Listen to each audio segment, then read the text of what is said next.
One of the most common questions I get when people are trying to lose that extra 30 pounds for summer or just trying to reach that fitness goal for the new year is one that we all experience, yet not many understand. It's a question that stands the test of time, yet there's still no concrete answer. And if we did have an answer, we would probably have a generation that could increase the quality of their life tenfold. How do I stay motivated?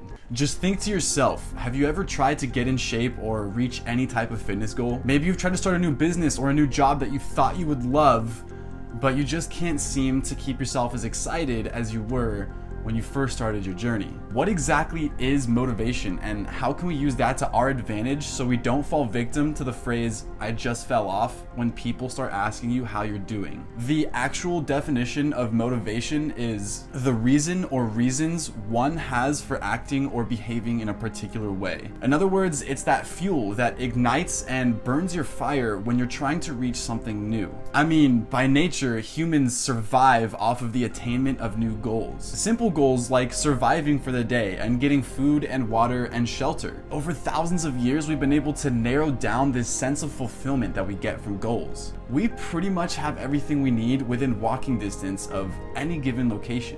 But what about the things that we want? What about that goal of losing those love handles so that you actually feel comfortable taking off your shirt this summer for the first time? Or that goal that you set to meet 3 new friends this year because you have such a hard time talking to new people that you've just wound up lonely and friendless. Whatever it may be, we all want things that we don't really need. But how often do we get the things that we really want? Really, why don't we have everything that we want? Well, the answer is somewhere down the line, we've convinced ourselves that our past self was too big of a dreamer, and something has changed our perspective to believe that the painful road ahead is not worth the gold at the end. But why is that? I mean, why didn't we convince ourselves that it wasn't worth the pain before we bought that new gym membership or before we bought that new home equipment? Why were we so blinded by the gold that we forgot the road to riches wasn't as smooth as we thought it was gonna be? To be completely honest with you, I don't think it matters why. I think what really matters is that you want something, and you know that deep down inside of you. No matter how many times people tell you you look great the way you are, or that money doesn't matter, or all of those times that you run into a problem and you slowly lose sight of what you're really after because all you can see are the obstacles. At your core, you know that there is something within you that makes you excited or happy or joyous when you imagine yourself fulfilling that goal. You see, when I was on my journey to lose over 100 pounds, I ran into the same obstacles that we all run into when we're trying to reach something new. I told myself that I wasn't good enough, I just wasn't like other people who had done it, or that it would just take forever. I would literally have to have internal dialogue with myself every time I walked into the office on Fridays and there was a box of donuts that everybody was diving into.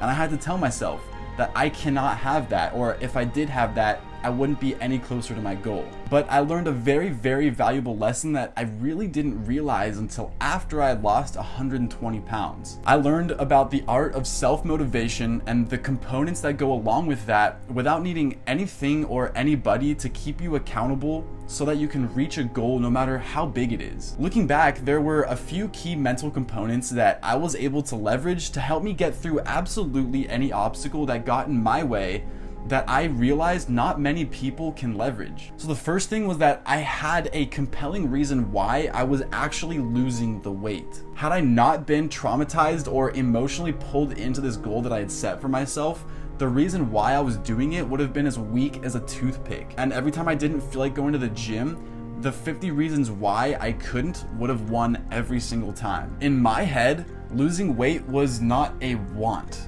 it was a need.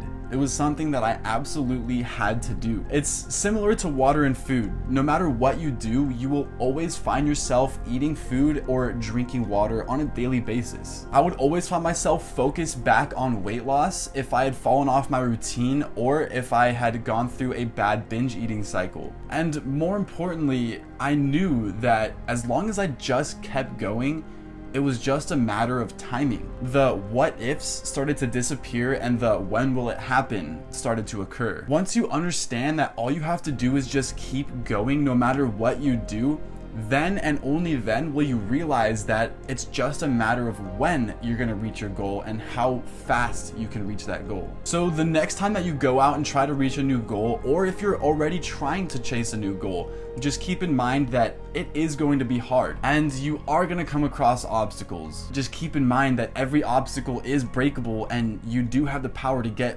wherever you want. Thank you so much for watching this video. If you did enjoy it, please go ahead and drop a like on the video, comment down below what you would like to see more content of, and make sure to watch one of these two videos next. As always, have a fantastic rest of your day, and I will see you next time.